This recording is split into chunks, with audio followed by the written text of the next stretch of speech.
আর এবার যে খবরের দিকে নজর রাখবো, ফের একবার উত্তপ্ত ভাঙড়ে বিজেপির ওপর হামলার অভিযোগ। আইএসএফ এর বিরুদ্ধে বিজেপির উপর হামলার অভিযোগ, ঘটনাস্থল ভাঙড়।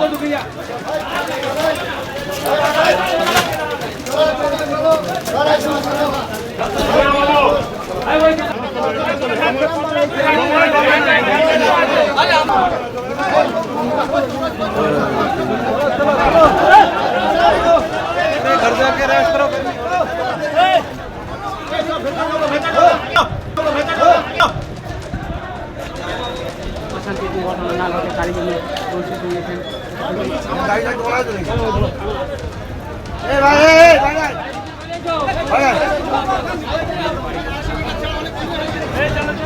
ভাঙড়ে বিজেপির উপর হামলার অভিযোগ আইএসএফ এর বিরুদ্ধে, বিজেপি কর্মীদের মারধর, তাদের বাড়িতে হামলার অভিযোগ উঠেছে আইএসএফ এর বিরুদ্ধে। আরো বিস্তারিত জানাবেন প্রতিনিধি রঞ্জিত হালদার আমাদের সঙ্গে টেলিফোন লাইনে রয়েছে। রঞ্জিত, ঠিক কি ঘটনা ঘটেছে এবং এই মুহূর্তে এলাকায় কি পরিস্থিতি? দেখো মাধুরী, গোটরা পঞ্চায়েত, এই পঞ্চায়েতে আজ আইএসএফের লোকজন দলবল নিয়ে আসছিল এবং এই পঞ্চায়েত রাজ্যে অনাস্থা ডাকা হয়েছে, অনাস্থার প্রস্তাব ডাকা হয়েছে, যেখানে তৃণমূল দখল এই পঞ্চায়েত, কিন্তু 21 জন তৃণমূলের সদস্য তারা প্রধানের বিরুদ্ধে অনাস্থা প্রস্তাব আনার জন্যই আসছিল। সেই সময় আইএসএফ এর যে লোকজন আসছিল পঞ্চায়েতে ঢোকার আগেই কিন্তু এই ঘটনা ঘটে। বিজেপির যেটা অভিযোগ, বোদরা পঞ্চায়েত থেকে কিছুটা দূরেই সেখানে বিজেপির কর্মী সমর্থকরা যেখানে বসেছিল সেখানে হামলা চালায়, রীতিমতো বোমাবাজি হয়, বেশ কয়েকটা বোমা ছোড়ে, এমনটা অভিযোগ। এবং আইএসএফ এর কর্মীরা তারা তৃণমূলের কর্মী সমর্থকদের বেধড়ক মারধর করে।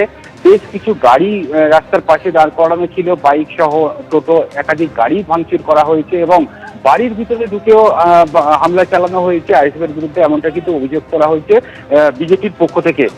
তারপরেই কিন্তু বিশাল পুলিশ বাহিনী আছে, সেন্ট্রাল ফোর্স আছে, পরিস্থিতি নিয়ন্ত্রণে আনার চেষ্টা করে। বেশ কিছুক্ষণ ধরে এই গন্ডগোল চলে।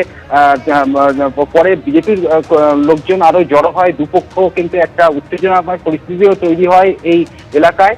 পরে পুলিশ রীতিমতো লাঠি চার্জ করে দুপক্ষকেই সরিয়ে দিয়েছে। এখন পরিস্থিতি একেবারেই শান্ত রয়েছে, তবে দুপক্ষই একে অপরের বিরুদ্ধে অভিযোগ করছে। এই বোমাবাজি মারধরের যে অভিযোগ বিজেপির তরফ থেকে যেমন আইএসএফ এর বিরুদ্ধে অভিযোগ করা হয়েছে, আইএসএফ এরও কিন্তু পাল্টা অভিযোগ বিজেপির বিরুদ্ধে, ঘটনা ঘিরে অভিযোগ, পাল্টা অভিযোগ রয়েছে। দুপক্ষই থানায় অভিযোগ করেছে, ঘটনা তদন্ত শুরু করেছে পুলিশ। ঘটনা কিন্তু এখন পরিস্থিতি বোটের ওপর নিয়ন্ত্রণে রয়েছে, পুলিশ ঘটনাস্থলে রয়েছে। ধন্যবাদ রঞ্জিত। বিধানসভায় সই জাল করে এবার মুখ পুড়ল তৃণমূলের সই জালিয়াতি ফাঁস করতে দল থেকে বহিষ্কার করা হলো দুই বিধায়ক ঋতব্রত বন্দ্যোপাধ্যায় এবং সন্দীপন সাহাকে। এরপর তৃণমূলের বিরুদ্ধে ক্ষোভ উগরে দিয়েছেন দুই বিধায়ক। স্বাভাবিকভাবে আমরা স্পিকারকে গোটা বিষয়টা জানিয়েছি। আমি দেখেছি যে বিধায়ক নেই, সই করতে গিয়ে দেখছি তার নাম লেখা রয়েছে। নৈতিক কাজ করতে যদি বহিষ্কার হতে হয়, এমন একটা অনৈতিক কর্মকাণ্ড করা দলের কাছে স্বাগত। চিঠিটা নেত্রীকে কেন লিখলেন না, চিঠিটা স্পিকারকে কেন লিখলেন? তৃণমূলের সই জালিয়াতি ফাঁস।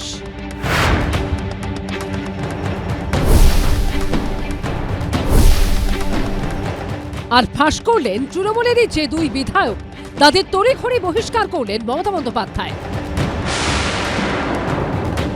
উলুবেড়িয়া পূর্বের বিধায়ক ঋতব্রত বন্দ্যোপাধ্যায় ও এন্টালি তৃণমূল বিধায়ক সন্দীপন সাহা। কিন্তু তাতে কমার পরিবর্তে আরো চরমে উঠল তৃণমূল শীর্ষ নেতৃত্বের অস্বস্তি। সিআইডি তলব করলেও অসুস্থতার কারণ দেখিয়ে হাজির হলেন না অভিষেক বন্দ্যোপাধ্যায়। সিআইডি একটা নোটিশ করে ওই আঞ্চলিক দলের সর্বভারতীয় সাধারণ সম্পাদককে, যে আপনি রেজুলেশনের বুক নিয়ে আজকে হাজির হবেন। বাকিটা সিআইডি পুলিশ বলতে পারবে, সম্ভবত আমাকে ডিজিপি বলছিলেন, উনি টাইম চেয়েছেন। সব চোরেদের পাঠশালা, কালীঘাটের টালির চালা। এরই সঙ্গে প্রশ্ন উঠছে, আগামী দিনে কি তৃণমূল দলটাই ভেঙে যাবে? দুটুকরো হয়ে যাবে তৃণমূল? মমতা বন্দ্যোপাধ্যায়ের হাতে তৈরি দল আর তার হাতে থাকবে না। প্রতিহিংসা আমরা নিতে চাই না, কারণ উঠে গেছে পার্টিটাতে, পার্টিটা উঠে গেছে। আমি তো কোনোদিন দেখিনি প্রতিদ্বন্দ্বী প্রার্থী ভোটের আগেই বলছেন যে আমি লড়ব না, মানে কার্যত পার্টিটা উঠে গেছে। এবং তৃণমূল পার্টিটা তো প্রায় উঠে যাওয়ার পথে আর কি, উঠে যাবে, থাকবে না। আজকে দুজনকে আমরা অলরেডি দল থেকে এক্সপেল করে দিয়েছি, বহিষ্কার করে দিয়েছি, যারা রোজ গিয়ে বিজেপিকে মিট করছে এবং বিজেপির কথা মতো সবাইকে ডেকে ভয় দেখাচ্ছে। এর মধ্যে একজন সাংসদও আছেন। মমতা বন্দ্যোপাধ্যায় বৈঠক ডাকছেন, কিন্তু হাতে গোনা বিধায়ক উপস্থিত হচ্ছেন। কাউন্সিলররা সবাই হাজির হচ্ছেন না, মেয়র পারিষদরা উপস্থিত হচ্ছেন না, হাজিরা ক্রমেই কমছে। সরাসরি মমতা বন্দ্যোপাধ্যায় ও অভিষেক বন্দ্যোপাধ্যায়কে নিশানা করছেন তৃণমূলের নেতারা। তাহলে কি তৃণমূলের ওপর থেকে মমতা বন্দ্যোপাধ্যায়ের রাশ পুরোপুরি আলগা হতে চলেছে? আশাবুল হোসেন ও উজ্জ্বল মুখোপাধ্যায় রিপোর্ট, এবিপি আনন্দ। ক্ষমতা হারানো তৃণমূল কি এবার খান খান হওয়ার পথে? কারণ ৪ঠা মের পর থেকে তৃণমূলের অন্দরে শুধুই বিদ্রোহ। এমনকি খোদ মমতা বন্দ্যোপাধ্যায় ডাকা বৈঠকে ক্রমশ কমছে বিধায়কদের হাজিরার সংখ্যা। তৃণমূল পার্টিটা তো প্রায় উঠে যাওয়ার পথে আর কি, উঠে যাবে, থাকবে না। তৃণমূলের পরিষদীয় দলের ভাঙন কি স্রেফ সময়ের অপেক্ষা? ক্ষমতা হারানো তৃণমূল কি এবার খান খান হয়ে যাবে? দলের রাশ কি মমতা বন্দ্যোপাধ্যায়ের হাতের বাইরে চলে গেছে? এই প্রশ্নগুলোই এখন ক্রমশ জোরালো হচ্ছে। কারণ ৪ঠা মের পর থেকে তৃণমূলের ওপর থেকে নিচ সর্বত্র শুধু বিদ্রোহ। সাংসদ, বিধায়ক, কাউন্সিলর কেউ বাদ নেই। কেউ তৃণমূলের মাথা বদলানোর দাবি করছেন। আমরা যারা নেতৃত্ব দিচ্ছে তাদের বদলাতে চাই। মমতা বন্দ্যোপাধ্যায় হ্যাঁ হ্যাঁ, কেউ ইঙ্গিতপূর্ণ মন্তব্য করে পথ ছাড়ছেন। এই যে প্রাতিষ্ঠানিক দুর্নীতির বিরুদ্ধে সর্বস্তরে নিশ্চয়ই কিছু বলার প্রয়োজন আছে। কেউ প্রকাশ্যে দলের জালিয়াতির পর্দাফাশ করে দিচ্ছেন। অন্যায় করবে দল আর তাই দায়ী নেব আমরা কেন, কিসের জন্য? ভরাডুবির পর তৃণমূলের শুধু ক্ষয় আর ক্ষয়। এমনকি খোদ মমতা বন্দ্যোপাধ্যায়ের ডাকা বৈঠকে ক্রমশ কমছে বিধায়কদের হাজিরার সংখ্যা। ফল ঘোষণার পর 6ই মে কালীঘাটের বাড়িতে তৃণমূল নেত্রী যে বৈঠক দেখেছিলেন, সেখানে জয়ী 80 জনের মধ্যে উপস্থিত ছিলেন 71 জন। 19শে মে দ্বিতীয় বৈঠকে সেই সংখ্যাটাই নেমে আসে 65-তে। আর 31শে মে তা একেবারে তলানিতে গিয়ে দাঁড়ায় 20-তে।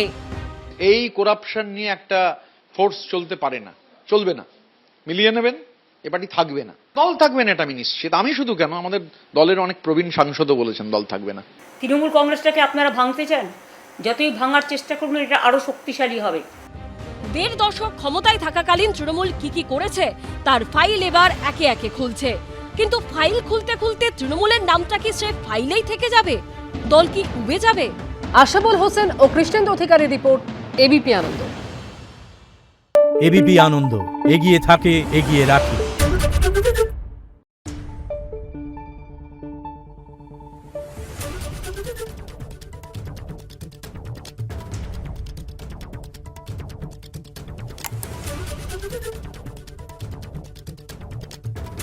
Thank you.